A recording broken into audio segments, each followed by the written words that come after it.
আসসালামু আলাইকুম। আজকে আমি মাত্র 10 মিনিটে ভীষণ সুস্বাদু করে মালাই পুডিং বানিয়ে দেখাবো।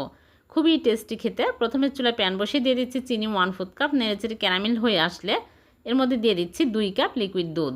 আগে জালতে ঘন করে নিয়েছি, তারপরে দিয়ে দিচ্ছি চিনি। এখানে পরিমাণ মতো চিনি দিতে হবে। 1/3 কাপ চিনি দিয়ে দিলাম। আর এখানে 2 টেবিল চামচ আগার আগার পাউডার আর কর্নফ্লাওয়ার 1 টেবিল চামচ লিকুইড দুধের সাথে ভালো করে মিক্স করে দিয়ে দিলাম। তারপরে নেড়েচেড়ে আমি ঘন করে নেব। একটু নেড়েচেড়ে নিলে দেখা যাবে যে ঘন হয়ে আসছে। তখন আমি সাথে সাথে একটা মোল্ডে ঢেলে নিয়েছি।